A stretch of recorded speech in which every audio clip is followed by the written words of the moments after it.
오늘 우리는 예수님께서 팔복 중에 5번째 복인 이 긍휼에 대해서 한번 살펴보기를 원합니다. 여러분, 긍휼이란 단어를 들으면 제일 먼저 떠오르는 것이 무엇입니까? 긍휼 그러면 불쌍히 여기는 것, 어떻게 보면 측은히 여기는 것, 어려운 사람들을 도와주는 것이라고 생각합니다. 그래서 이 긍휼이란 삶의 요소는 우리가 이 세상을 살아감에 있어서 정말 없어서는 안 될 귀중한 요소 중에 하나가 이 긍휼입니다. 근데 안타깝게도 사회는 나날이 성장하고 발전함에도 불구하고 이 긍휼이라는 삶의 요소는 점점 사라지고 있는 것이 사실이죠. 그래서 많은 사람들은 이 시대는 긍휼이 사라진 시대다라고 이야기를 합니다. 최근에 아파트 단지에서 어떤 초등학생이 목줄이 풀린 개에게 공격을 받는 그 사건을 뉴스를 통해서 접한 적이 있습니다. 근데 충격적인 것은 그 아파트 주민이 그 앞을 지나감에도 불구하고 그 어떤 행동도 하지 않고 그냥 지나가는 겁니다. 도움을 요청한다거나 또한 공격하는 개를 막아서는 그 어떠한 행동도 하지 않고 그냥 보고 지나서 버립니다. 참 그것을 보면서 안타까운 마음과 동시에 충격적인 마음이 제 마음속에 있었습니다. 도움이 필요한 사람을 보고도 못 본 채 지나가는 그 양상이 우리의 삶의 문화가 되어버렸습니다. 나만 편하면 되지, 나만 손해보지 않으면 되지 이라는 이 의식이 우리 내면 깊이 뿌리 박혀 있기 때문에 그런 것은 아닌가 생각해 봅니다. 근데 예수님께서는 천국 백성에게 반드시 필요한 삶의 요소가 한 가지가 있는데 그것은 바로 긍휼이다라고 말씀을 하세요. 그래서 오늘 이 시간 이 긍휼이 무엇이며 긍휼을 베푸는 자에게 어떤 복이 주어지며 또한 이 말씀 속에서 우리에게 하시는 말씀이 무엇인지를 살펴보기를 소망합니다. 여러분, 팔복에서 말하는 이 긍휼이라는 단어는 헬라어로 엘레오스라는 단어인데 이 단어의 뜻은 측은히 여김, 불쌍히 여김이라는 뜻입니다. 근데 이 단어는 독특하게도 동사로 기록된 것이 아니라 형용사로 기록되었어요. 여러분, 동사가 무엇입니까? 동사는 적극적인 행동을 하는 것을 나타내는 것이죠. 근데 이 긍휼이라는 것은 동사로 기록되지 않고 형용사로 기록되었어요. 그렇다면 무엇을 말합니까? 행동하기 이전에 어떠한 상태를 말하는 거죠. 즉 엘레오스, 긍휼, 불쌍히 여기는 마음, 불쌍히 여기는 마음의 상태가 먼저라는 겁니다. 왜 예수님께서 적극적인 행동을 하기 이전에 불쌍히 여기는 마음의 상태가 가장 먼저 나올까? 왜 그렇게 말씀하셨을까요? 예수님 시대는 로마의 지배를 받았던 시대라 이 긍휼이란 개념 자체가 3요소 가운데 없었습니다. 그야말로 잔악무도한 시대이며 인정사정 볼 것 없는 약육강식의 시대가 바로 이 당시의 사회였어요. 그 당시에 성공하려면 용감해야 됐고 강해야 했으며 어떠한 연약함도 보여서는 안 되는 시대가 바로 예수님 시대 때 사회였습니다. 그래서 예수님 시대 때 이 자비, 어떻게 보면 긍휼이라는 삶의 요소는 연약함의 표시이자 어떤 사람들은 영혼의 질병이다라고까지 이야기를 했습니다. 그런데 이러한 삶의 경향이 정치, 사회적뿐만 아니라 가정에서도 이러한 문제들이 일어났습니다. 가정에서도 이 긍휼이라는 요소, 자비라는 요소가 찾아볼 수가 없어요. 그 당시에 로마 사회에서 아버지에 대한 이 권위가 있습니다. 그 권위가 라틴어로 파트리아 포테스타스라는 이 단어인데요. 이게 무슨 권위냐면 자신의 자녀가 태어났음에도 불구하고 자녀를 죽이고 살리는 그 권위가 아버지에게 있는 거예요. 자신의 자녀를 다른 가정에 팔아버릴 수 있는 권위가 누구에게 있습니까? 아버지에게 있다는 거예요. 이런 것들을 통하여서 나의 강함, 나의 용감함, 나의 당당함을 드러냈던 시대가 바로 예수님 시대, 로마 제국 시대의 사회였습니다. 그러니 예수님 시대에서 이 긍휼, 자비라는 삶의 요소는 찾아볼 수가 없는 개념이고 생각조차 할 수 없는 개념인 것이죠. 사회적으로, 정치적으로, 가정적으로 그랬다면 여러분 종교적으로는 어땠을까요? 종교 지도자들은 겉으로는 하나님 말씀을 묵상하고 연구하고 경건한 것 같지만 실제적으로는 형식주의와 외식주의에 빠져서 사회 취약계층인 세리와 창기와 장애를 가진 자들을 오히려 정죄하고 비난하고 비하하기 일삼았습니다. 하나님의 말씀을 연구하고 설교하고 가르치는 종교 지도자들에게조차도 불쌍히 여기는 마음이 없었던 거예요. 이를 잘 보여주는 구절이 누가복음 18장 9절에서 11절의 말씀입니다. 이 세 절의 말씀을 함께 교독하겠습니다. 제가 먼저 9절을 읽겠습니다. 또 자기를 의롭다고 믿고 다른 사람을 멸시하는 자들에게 이 비유로 말씀하시되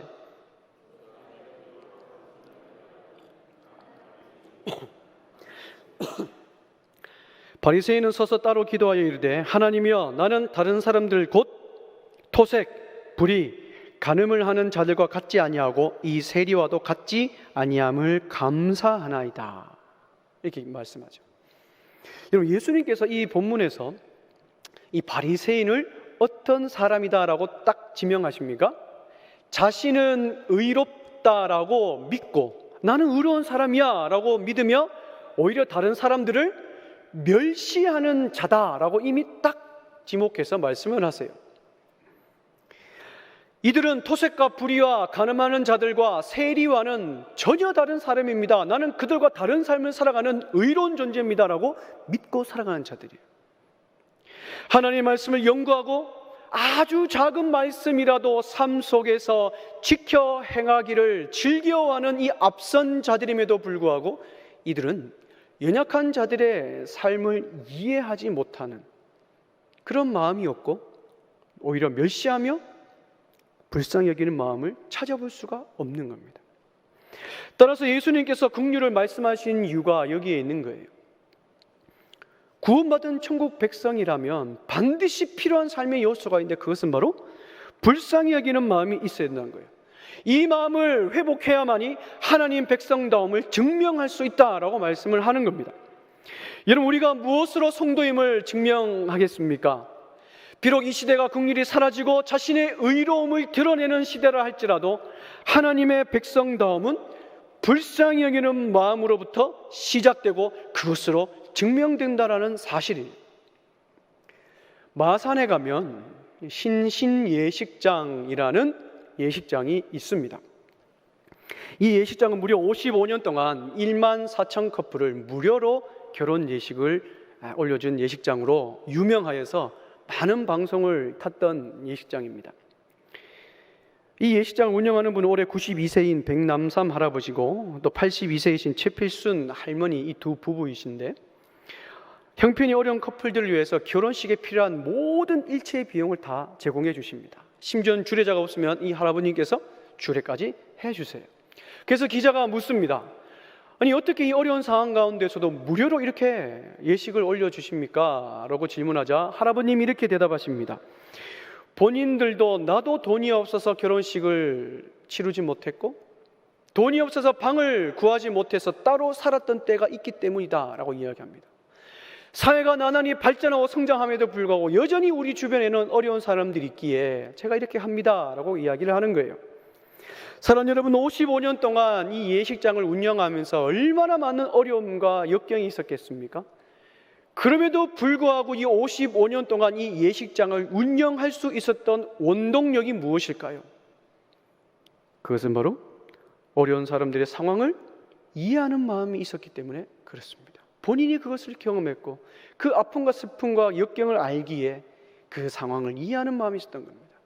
여러분, 그렇습니다. 이해할 수 있는 마음, 공감할 수 있는 그 마음이 불쌍히 여기는 마음을 품을 수 있는 거예요. 오늘 이 시간 주님께서 우리에게 회복해야 될 마음을 주신다면 그것은 바로 이해와 공감할 수 있는 마음, 불쌍히 여기는 마음인 줄 믿습니다. 그렇다면 한 가지 질문이 생기죠. 불쌍히 여기는 마음, 그 마음만 있으면 나는 팔복의 말씀대로 살아가는 사람입니까? 라고 질문을 던질 수가 있습니다. 근데 그렇지가 않죠. 이 긍휼이라는 엘레우스라는 단어는 불쌍히 여기는 마음만을 의미하는 것이 아니라 불쌍히 여기는 마음에서 행동하는 긍휼을 말하는 겁니다.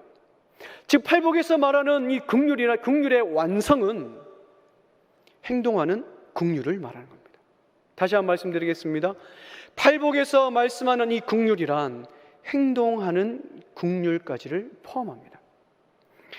이것에 대해 예수님께서 한 비유를 말씀하시죠. 누가복음 10장 30절에서 37절의 말씀, 좀 긴 절의 말씀이지만 함께 교독하고 마지막 절은 합독하겠습니다. 제가 먼저 30절 읽겠습니다. 예수께서 대답하여 이르시되 어떤 사람이 예루살렘에서 여리고로 내려가다가 강도를 만나매 강도들이 그 옷을 벗기고 때려 거의 죽은 것을 버리고 갔더라. 그 길로 내려가다가 그를 보고 피하여 지나가고 또 이와 같이 한 레위인도 그곳에 이르러 그를 보고 피하여 지나가되 어떤 사마리아 사람은 여행하는 중 거기 이르러 그를 보고 불쌍히 여겨 가까이 가서 기름과 포도주를 그 상처에 붓고 싸매고 자기 짐승에 태워 주막으로 데리고 가서 돌보아 주니라. 그 이튿날 그가 주막 주인에게 이 사람을 돌보아 주라. 비용이 더 들면 내가 돌아올 때에 갚으리라 하였으니 내 생각에는 이 세 사람 중에 누가 강도 만난 자의 이웃이 되겠느냐? 이르되 자비를 베푼 자니이다. 예수께서 이르시되 가서 너도 이와 같이 하라 하시니라. 아멘. 너무나 잘 아는 예수님의 비유의 말씀입니다. 예수님께서는 종교적으로 존경받는 이 제사장과 레위인을 의도적으로 등장시킵니다. 왜 의도적으로 등장시킬까요? 그 당시에 하나님의 말씀을 가장 잘 아는 사람이, 그리고 전문적인 사람이 이들 외에는 없었기 때문에 그렇죠. 제사장과 레위인은 강도 만난 사람을 보고도 어떻게 합니까? 못 본 채 지나가 버립니다. 그런데 유대인도 아니요, 오히려 유대인에게 멸시와 천대와 무시를 당하는 이 사마리아 사람은 강도 만난 사람을 보고 어떻게 합니까? 보고 불쌍히 여기는 마음을 품죠. 근데 거기서 그칩니까? 그것이 아니죠. 자신이 가지고 있던 기름과 포도주로 그 상처를 싸매고 나귀에 태워 주막으로 데리고 갑니다. 그리고 완벽하게 회복할 때까지 간호를 부탁하며 막대한 비용을 지불하는 것을 볼 수 있습니다. 여러분, 예수님께서 이 비유를 통해 우리에게 하시는 말씀이 무엇일까요? 행동하는 긍휼의 삶, 긍휼을 베푸는 삶은 아무리 하나님의 말씀을 연구하고 설교하고 가르치는 종교 지도자들, 목사들, 앞선 자들이라 할지라도, 오랫동안 신앙생활을 하는 사람이라 할지라도 행동으로 긍휼이 나타나지 않는 사람은 천국 백성이 아니다라는 것을 우리에게 말씀해 주는 겁니다. 사랑하는 여러분, 오늘 이 시간 우리의 마음의 상태를 한번 돌아보길 바랍니다. 나는 나 자신을 의로운 존재로 여기고 다른 사람도 나는 우월한 존재로 여기고 불쌍히 여기는 마음이 없는 바리새인의 마음이 우리 속에 있지는 않습니까? 아니면 제사장과 레위인처럼 불쌍히 여기는 마음이 내 가슴이 아닌 그저 내 머리에 지식으로만 남아있지는 않습니까? 오늘 이 시간 주님께서 원하시는 회복, 주님께서 원하시는 것은 이 불쌍히 여기는 마음이 행동하는 긍휼의 삶으로 나타나시는 것인 줄 믿으시길 바랍니다. 저희 교구에 권사님 한 분이 계십니다. 목자이시기도 하신데 참 그 권사님과 전화를 하고 만나서 이야기를 하면 그 권사님은 항상 저에게 하시는 말씀이 있습니다. 다른 어떤 거 이야기하지 않으세요. 하나님의 용서하심, 하나님께서 나를 자녀 삼아주심, 그걸로 인하여 난 날마다 하나님의 은혜를 입고 그 은혜로 내가 가만히 있을 수 없어서 무언가도 해야 된다, 날마다 간증이 있다라고 말씀을 하시는 분이세요.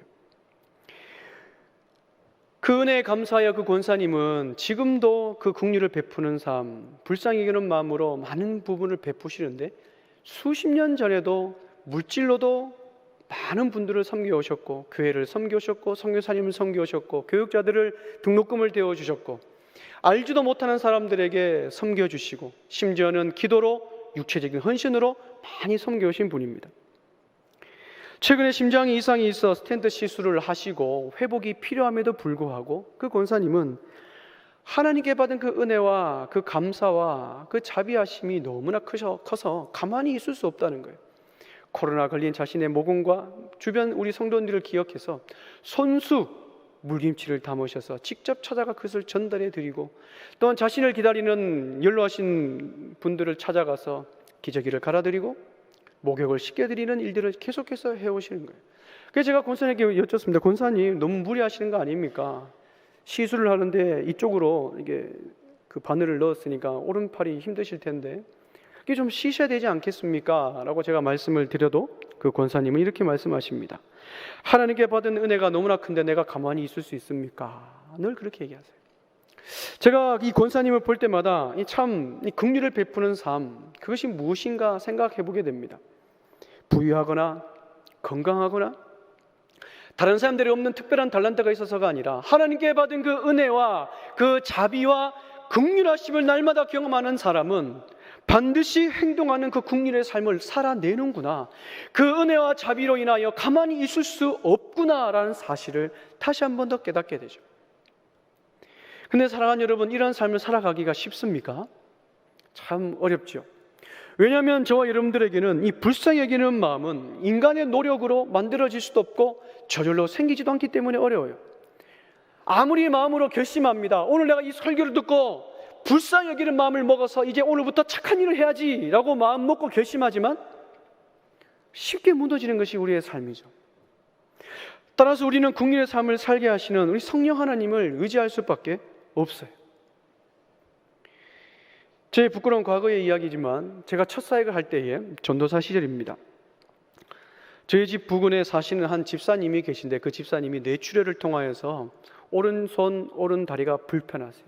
그래서 왼쪽 손으로 지팡이를 집으시고 교회를 오시는데 예배를 너무나 사모하셔서 주일 예배, 수요 예배, 금요 예배를 대중교통을 타고 그 불편한 몸을 이끌고 오시는 거예요. 근데 이 사실을 아시는 어떤 집사님이 저에게 이야기를 합니다. 전사님 집과 가까우니까 오실 때는 그 집사님이 대중교통 타고 오시지만 가실 때는 전도사님 좀 모셔다 드리면 좋겠습니다 말씀하세요. 저는 어떻게 대답하겠습니까? 집사님 당연히 그렇게 해드려야죠. 그때부터 수요 예배, 금요 예배, 그리고 주일 예배를 그 집사님을 모시고 댁으로 모셔다 드렸습니다. 근데 참 사람이 간사한 것이 시간이 지나면서 이 집사님의 요구사항이 점점 많아지는 거예요. 제가 어떻게 보면 전용 기사가 되어버렸습니다. 집에 가시는 길에 여기 좀 들렸다 가고 뭐도 좀 사가고 여기 좀 들렸다 가고 뭘 가지고 가고 계속 반복되는 거예요. 다른 일정이 있음에도 불구하고 그 집사님 때문에 계속 일정이 틀어집니다. 그러니까 제 마음이 점점 불편해지는 거예요. 그러면서 귀찮은 마음이 들기 시작했습니다. 그러면서 제 마음에 어떤 이 울림이 생기냐면 이거 언제까지 해야 되지? 그런 마음이 확 올라오는 겁니다. 한 번도 고맙다는 말씀하지 않으시고 요구사항은 정말 늘어나니 이거 진짜 너무하시네, 이런 생각이 언뜻 드는 거예요. 이런 불편한 생각이 제 마음을 지배하니 한두 번 핑계대기 시작합니다. 집사님, 제가 일이 있으니까 오늘은 못 태워드리겠습니다. 이런 일이 한두 번 계속 반복되는 거예요. 그런데 그 집사님이 몸이 너무나 악화되어서 더 이상 교회에 나오지 못하는 상황에까지 이르렀습니다. 그때 그 집사님과 마지막 통화를 하는데 그 집사님이 눈물을 흘리시면서 저에게 이렇게 말씀하십니다. 그동안 전사님 덕분에 정말 예배를 잘 드리고 편안하게 올 수 있어서 너무나 감사했습니다. 우시면서 이 말씀하세요. 전사님 덕분에 말씀을 듣고 집에 편안히 왔는데 이제는 그럴 수 없어서 제 마음이 너무나 힘들고 슬픕니다 라고 말씀을 하세요. 진심을 다해서 감사를 표현하는데 제 마음은 참 많이 불편했습니다. 언제까지 해야 되지? 귀찮은 마음이 제 마음에 들면서 집사님의 그 고백을 듣는 순간 내가 너무나 이기적인 마음과 주님의 마음을 내가 가지지 못했구나, 그런 좀 불편한 마음이 제 속에 있었습니다. 사랑하는 여러분, 우리 스스로는 긍휼을 만들어낼 수 있는 그런 능력이 없는 연약한 존재이기에 쉽게 지칩니다. 처음에는 좋은 의미로 시작했다가도 결국에는 일로 마치죠. 도와줘도 고맙단 말은커녕 당연하다고 여길 때 우리는 그 마음이 힘들지 않습니까? 그러면서 우리 속에 이런 마음이 생깁니다. 언제까지 해야 되지? 그만하고 싶어. 이제 지친다. 그러면서 마지막으로 하는 말이 있죠. 나도 이제 챙김받고 싶어. 그런 마음이 우리 속에 확 올라오죠. 언제까지 해야 돼? 나도 이제 좀 챙김받고 싶고 나도 내 얘기를 들어줄 수 있는 사람 만나서 마음껏 쏟아붓고 싶어. 그런 마음이 우리 속에 들어옵니다. 근데 사랑하는 여러분, 한번 생각해 보십시오. 어떤 인생이 정말 복된 인생일까요? 누군가로부터 날마다 뭔가를 받는 인생이 복된 인생일까요? 아니면 작지만 작은 것이라도 베풀 수 있는 인생이 여러분 복된 인생일까요? 여러분, 어떤 인생이 복된 인생일까요? 작은 것이라도 베풀 수 있는 인생이 복된 인생인 겁니다. 왜 그렇습니까? 주님께로부터 주어지는 은혜가 나를 계속 채우고 있기 때문에 그래요. 그 채워지는 은혜가 나를 통하여 누군가를 흘러보낼 때에 주님으로 또 새로운 은혜가 나를 채우기 때문에 그 인생은 복된 인생인 겁니다. 그래서 사랑하는 여러분, 혹시나 그만하고 싶어, 언제까지 내가 도와줘야 되지? 이제 지친다? 나도 이제 좀 챙김받고 싶어라는 마음이 들 때마다 우리는 에베소서 2장 4절에서 5절의 말씀을 우리 다시 한번 가슴속에 새게 될 줄 믿습니다. 우리 4절 5절 다 같이 한번 한 목소리 읽겠습니다. 긍휼이 풍성하신 하나님이 우리를 사랑하신 그 큰 사랑으로 인하여 허물로 죽은 우리를 그리스도와 함께 살리셨고 너희는 그 은혜로 구원을 받은 것이라. 사랑하는 여러분, 저와 여러분들이 하나님의 자녀로 영원한 생명을 얻게 되고 지금도 살아 숨쉬고 지금도 이 예배당에 나와 주님을 예배하며 주의 몸된 교회를 섬길 수 있는 것, 긍휼이 풍성하신 하나님의 사랑 때문임을 다시 한번 기억하기를 주님의 이름으로 축복합니다. 그러므로 우리를 긍휼히 여기시는 하나님의 은혜를 날마다 힘입어 천국 백성으로서 행동하는 긍휼의 삶을 살아내시는 저와 여러분들 되시기를 주님의 이름으로 축복합니다. 이렇게 살아갈 때에 그 인생에게 복이 있다라고 말씀을 하십니다. 어떤 복입니까? 긍휼히 여김을 받는 복이죠. 누가 우리에게 복을 주신다고 말씀하십니까? 하나님께서 우리에게 긍휼히 여기심을 베푸신대요. 여러분, 사람으로부터 긍휼히 여김을 받아 참 그 인생이 복된 인생이고 참 의미 있는 인생인데, 하나님으로부터 긍휼히 여김을 받는 인생은 얼마나 큰 복된 인생일까요? 근데 여기서 우리가 조심해야 될 것이 하나 있습니다. 긍휼히 여기는 자는 복이 있나니 저희가 긍휼히 여김을 받을 것이며 라는 이 말씀을, 내가 누군가를 도와주면 그것을 조건으로 하나님으로부터 긍휼을 받아낸다라고 해석해서는 안 되는 거예요. 내가 누구를 도와주면 내가 도와줬기 때문에 하나님께 나에게 긍휼을 베풀어 주시겠지라는 조건부로 이 말씀을 받아들여서는 안 된다는 겁니다. 왜냐하면 하나님은 예전부터 지금까지 계속해서 우리에게 긍휼을 베풀고 계시고 지금도 그 긍휼이 저와 여러분들 속에 있습니다. 따라서 우리가 하나님으로부터 긍휼히 여김을 받는다는 것은 하나님께서 우리의 인생을 모른 척하지 않으시고 기억해 주신다라는 뜻이에요. 우리의 행함을 다 하시고 우리가 날마다 짓는 죄를 다 용서해 주실 뿐만 아니라 우리가 필요한 것이 있을 때마다 채우시고 돌보심으로 그 긍휼을 베풀어 주신다는 겁니다. 사랑하는 여러분, 누군가의 기억으로부터 지워지고 잊혀지는 것만큼 그 인생은, 불행한 인생은 없습니다. 그러나 우리 아버지 되신 하나님은 다르다고 말씀하십니다.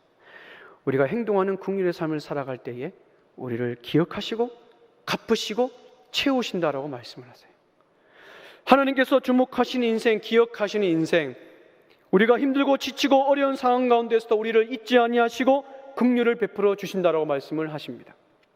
시편 62편 12절입니다. 우리 다 같이 한번 읽어봅시다. 주여, 인자함은 주께 속하였사오니 주께서 각 사람이 행한 대로 갚으시니이다. 잠언 19장 10절입니다. 가난한 자를 불쌍히 여기는 것은 여호와께 구워 드리는 것이니 그의 선행을 그에게 갚아 주시리라. 아멘.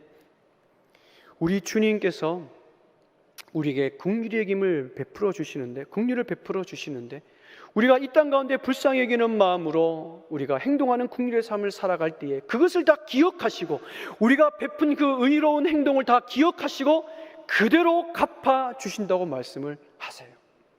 그래서 긍휼을 베풀면 베풀수록 우리에게 복이 되는 겁니다. 하나님께서 기억하시고 날마다 자비와 인도하심으로 갑절로 채워주시기에 그 인생이 복된 인생이라는 겁니다. 마태복음 25장 31절에서 46절을 읽어보면 하나님께서 긍휼히 여기시는 자의 그 축복을 자세하게 말씀하고 있습니다. 좀 긴 절의 말씀인데 함께 교독하겠습니다. 31절입니다. 인자가 자기 영광으로 모든 천사와 함께 올 때에 자기 영광의 보좌에 앉으리니 모든 민족을 그 앞에 모으고 각각 구분하기를 염소를 구분하는 것 같이 하여 양은 그 오른편에 염소는 왼편에 두리라. 그때의 임금이 그 오른편에 있는 자들에게 이르시되 내 아버지께 복받을 자들이여 나와 창세로부터 너희를 위하여 예비된 나라를 상속받으라. 내가 줄일 때에 너희가 먹을 것을 주었고 목마를 때에 마시게 하였고 나그네 되었을 때에 영접하였고 헐벗을 때에 옷을 입혔고 병들었을 때에 돌보았고 옥에 갇혔을 때에 와서 보았느니라. 이에 의인들이 대답하여 이르되 주여 우리가 어느 때에 주께서 줄이신 것을 보고 음식을 대접하였으며 목마른 것을 보고 마시게 하였나이까? 헐벗으신 것을 보고 옷을 입혔나이까? 어느 때에 병드신 것이나 옥에 갇힌 것을 보고 가서 배웠나이까 하리니 임금이 대답하여 이르시되 내가 진실로 너희에게 이르노니 너희가 여기 내 형제 중 지극히 작은 자 하나에게 한 것이고 내게 한 것이니라 하시고 또 왼편에 있는 자들에게 이르시되 저주를 받을 자들아 나를 떠나 마귀와 그 사자들을 위하여 예비된 영원한 불에 들어가라. 이에 임금이 대답하여 이르시되 내가 진실로 너희에게 이르노니 이 지극히 작은 자 하나에게 하지 아니한 것이 곧 내게 하지 아니한 것이니라 하시니 그들은 영벌에 유인들은 영생에 들어가리라 하시니라. 아멘. 사랑하는 여러분, 예수님께서 이 비유를 통해 우리에게 하시는 말씀이 무엇입니까? 행동하는 국민의 삶을 살아가는 자에게 어떤 축복을 베풀어 주신다고 이 비유에서 말씀하고 계십니까? 우리가 행동하는 국민의 삶을 살아갈 때에 우리가 행한 모든 것을 우리 주님은 기억하시고 칭찬하시고 만천하에 자랑하고 계신다는 거예요. 오늘 본문을 보십시오. 주님께서 의인들이 행한 이 긍휼을 베푸는 행동들을 하나하나 열거하시며 기억하시고 칭찬하시며 자랑하고 있지 않습니까? 줄일 때 내가 너희가 나를 먹여주었구나, 목마를 때에 마실 것을 주었구나, 병들었을 때에 위로해 주었고 간호해 주었구나, 하나하나 열거하며 다 기억하시고 칭찬하고 계시지 않습니까? 그리고 가장 중요한 것이 있습니다. 주님 재림하실 때에 저와 여러분들 모든 하나님의 심판대 앞에 섭니다. 그러나 이 땅 가운데 불쌍히 여기는 마음을 가지고 행동하는 국민의 삶을 살아가는 자들에게는 무자비한 심판의 결과가 우리에게 주어지는 것이 아니라 그 긍휼을 베푼 그 삶을 기억하시고 자비와 긍휼로 영원한 상급을 우리에게 선물로 주신다는 거죠. 따라 사랑하는 여러분, 우리가 작은 것이라도 주의 말씀에 순종하며 긍휼을 베풀며 살아갈 때 그것을 기억하시고 더 큰 자비와 은혜를 베풀어 주신 하나님을 더욱 신뢰하시기를 바랍니다. 이러한 인생이 복된 인생인 겁니다. 긍휼의 삶을 살면 살수록 우리는 주님의 마음을 깨닫고 주님의 마음을 깨달으면 깨달을수록 오늘도 내가 살아 숨쉬고 오늘도 내가 주님의 자비와 긍휼하심으로 내가 지금 이 자리에 있구나라는 사실을 날마다 경험하기에 그 인생은 감격이 넘치는 인생인 거죠. 이 자리에 계신 모두가 하나님의 긍휼의 힘을 받는 그런 복된 인생 되기를 주님의 이름으로 축복합니다. 말씀을 맺으려고 합니다. 한 젊은 부인이 이 골목길에서 어떤 청년에게 큰 봉변을 당했습니다. 신고를 받은 경찰들이 현장으로 달려가 그 봉변을 당한 아주머니에게 범인의 인상착의를 계속해서 물어요. 그 어머니는 정신을 차리고 딱 두 마디를 외칩니다. 곱슬머리, 곱슬머리 외칩니다. 그때 마침 그곳을 우연히 지나가던 곱슬머리 청년 하나가 의심을 받고 경찰서에 연행이 됩니다. 그때 마침 뒤늦게 경찰서로 달려온 이 부인의 남편은 너무나 분하고 원통하여 그 곱슬머리 청년을 보자마자 두들겨 패기 시작합니다. 경찰들이 말리지 않았다면 이 청년 아마 죽었을 거죠. 그런데 며칠 후에 이 곱슬머리 진짜 범인이 잡혔고 이 청년은 아무 죄가 없음을 밝혀나고 풀려나게 되었습니다. 그런데 이 청년이 경찰서를 나오면서 그 마음에 한 가지 마음을 품습니다. 내가 그냥 두나 봐라. 죄도 없는 나를 두들겨 패 내가 반드시 복수하고 말 거야. 그러면서 칼을 하나 사서 집으로 돌아가 부들부들 어떻게 복수할까? 그 방에서 부들부들 떨고 다짐하고 있는 거예요. 그 모습을 어머님이 봅니다.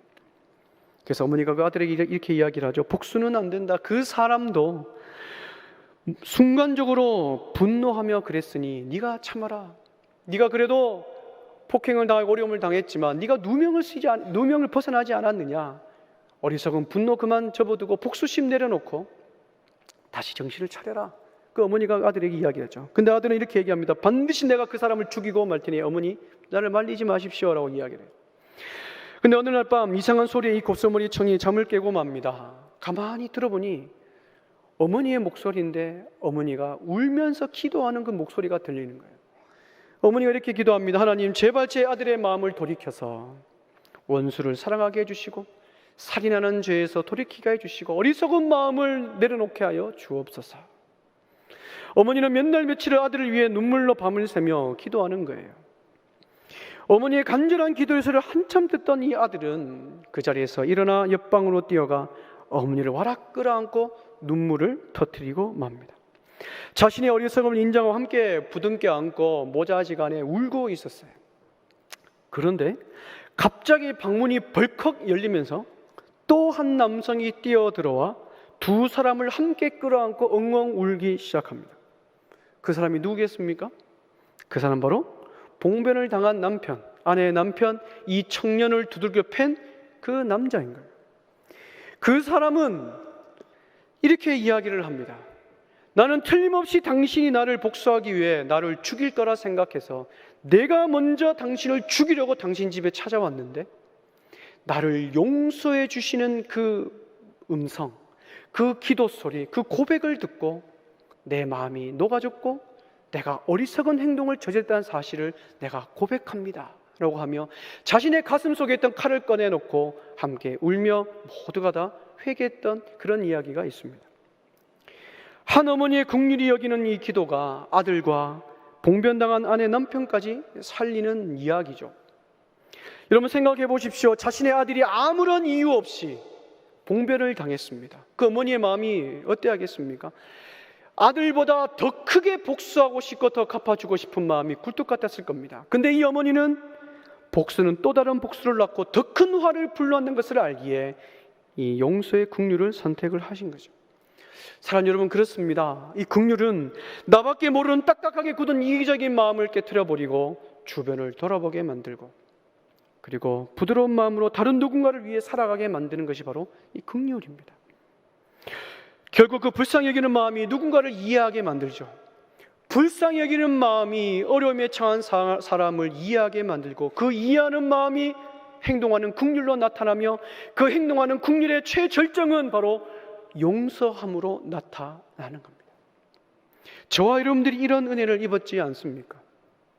우리를 용서하시는 하나님의 긍휼하심을 통하여 우리는 영원한 생명을 얻었습니다. 우리가 달려야 할 십자가 형벌을 우리 예수님께서 십자가에 직접 달리심으로 영원한 형벌에서 벗어나 우리는 그 주님의 긍휼하심을 경험하지 않았습니까? 그러하기에 저와 여러분들에게는 하나님의 긍휼하심이 심겨져 있는 거예요. 하나님의 긍휼하심이 저와 여러분들 가슴속에 심겨져 있기에 오늘 우리에게 말씀하시는 긍휼히 여기는 인생으로 살아가라는 팔복의 말씀을 우리는 오늘 실천하며 살아갈 수가 있는 거예요. 긍휼히 여기는 삶을 불가능한 삶이 아니라고 주님께서 말씀합니다. 왜 불가능한 일이 아닙니까? 우리가 그 긍휼을 경험했고 하나님의 긍휼이 우리 속에 있기 때문에 팔복의 말씀은 불가능한 일이 아니라는 거예요. 따라서 사랑하는 여러분, 우리의 힘으로는 이 긍휼의 삶을 살기 힘들지만 우리에게 긍휼을 허락하여 주시고 긍휼을 주시는 그 하나님을 의지하여 불쌍히 여기는 마음이 다시 한번 회복되는 이 저녁 되기를 주님의 이름으로 축복합니다.